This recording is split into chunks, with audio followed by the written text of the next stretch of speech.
sะภะคะวะโตอะระหะโตสัมมาสัมพุทธัสสะนะโมตัสสะภะคะวะโตอะระหะโตสัมมาสัมพุทธัสสะนะโมตัสสะภะคะวะโตอะระหะโตสัมมาสัมพุทธัสสะ I would like to share with you a story of this one master in the Buddha's time. He was a very learned scholar, but he did not practice. So one day he went to a function where the Buddha came to preside over the function. And at the end, when the Buddha was leaving, the Buddha stopped by and greeted him, "Oh, how are you? Master, empty text, empty text." So this master, when he heard that the Buddha called him in such way, he was thinking that maybe this is about time that he should put the teaching into practice. He had been a master for a long time, and many of his disciples, the monks' disciples, they have been practicing afterwards, and many of them became enlightened. But the master was not enlightened. So master was concerned. He went to see many of his students who are now enlightened, arahat.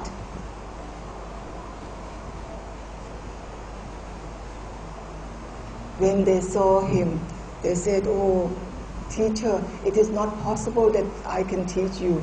So the disciples now become enlightened. They didn't think that it would be possible for them to teach anything to him. So the master was kind of disappointed. He came back, and as he was sitting in the forest, he was frustrated, and he started weeping. Now the three goddesses in the nearby came also to sit with him, and she also was weeping. Then he turned around and looked at her. "Why are you weeping?" So the goddess said, "I don't know, I saw you weeping. So I thought this weeping might be one of the techniques to become enlightened." So the master he felt so bad. Then again he went in search of some enlightened monks who could actually guide him for the practice. None of his disciples were willing to guide him. So he heard about this Samanera, only Samanera, a novice. But this Samanera is enlightened Samanera. So he went to see the Samanera. The Samanera, as soon as this master approached him, he knew right away. So he said, "Oh, it is not possible for me to teach you." Then the master said, "Please guide me." He was begging, "Please guide me so that I am also enlightened." Now the Samanera noted that he has reduced much of his ego. He was very egoistic for being such a great master. So the Samanera tried out. So he told the master, "There is a pond nearby, jump into it." So this master, so hungry of the practice and wanted someone to guide him so badly, without thinking, he just followed what the Samanera told him. He jumped into the pond. Then this is the proof that he has lessened much of his egoistic. So the Samanera told him, "Please come up, come up, come up." Change the rope, everything. Then he said, "You are such a great master. I cannot teach you, but I'll tell you a story. I'll tell you a story, and you learn from the story." But there is this mole, like ant mole. In this ant mole, there are six holes, and inside there is this one animal, like a gecko. This gecko comes out through these six holes, and this gecko make three sounds. Now you close all the holes, leave only one hole, and you keep watching at this one hole. The gecko will come out from this hole, and you can catch it. Now this master, he had been teaching Buddhism for a long time, so he knew right away that the six holes means the six sense door, sense perception. And this gecko, he was making three sounds, that is, lobha, greed, dosa, anger, and and moha and delusion. And keep all the five holes and watch only at this one particular hole, that is the mind. The mind. So that's what he understood right away. He was very happy. He bowed to the Samanera for teaching him, for guiding him for the practice. He went and tried very hard to practice very seriously, and eventually he became enlightened. So this is a story of the master, empty text master, which remind us that it is not enough that we study the text only.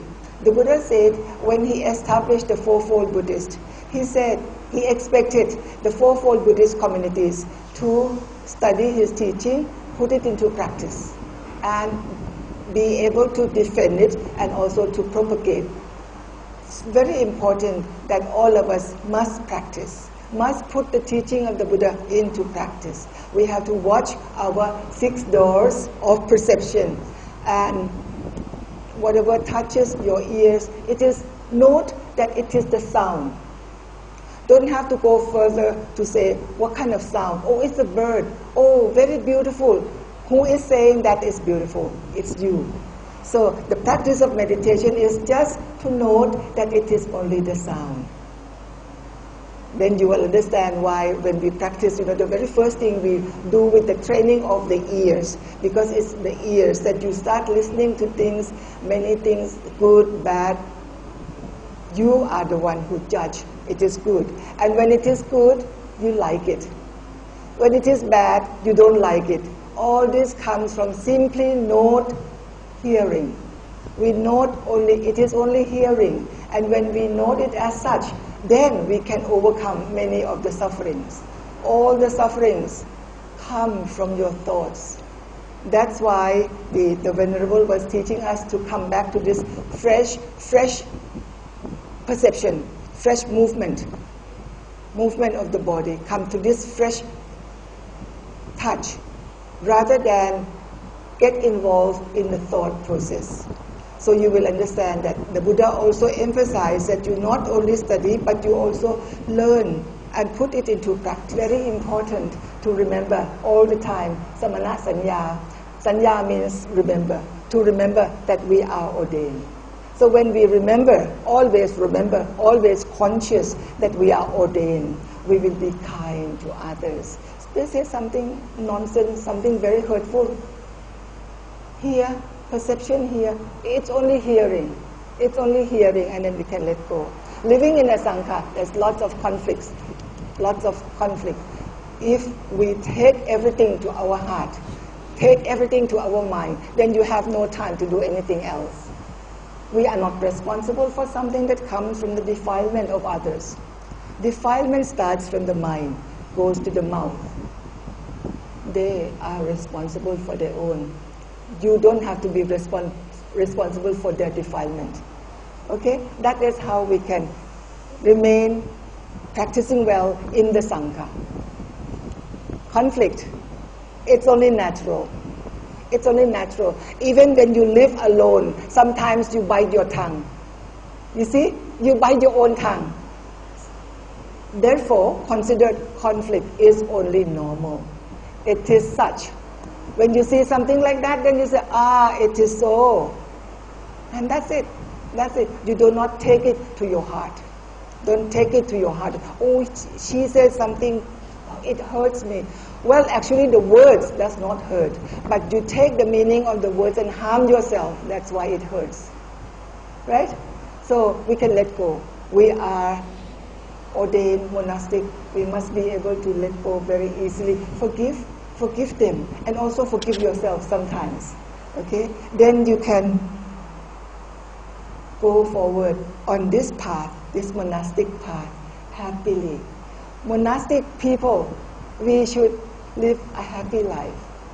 When you lead a happy life, it shows on your face. It shows on your face. So lead a happy life so that people who come to the temple, they could feel this happiness around us. Yes? Yes. Okay, it's time to have lunch now before we go over time. Thank you so much.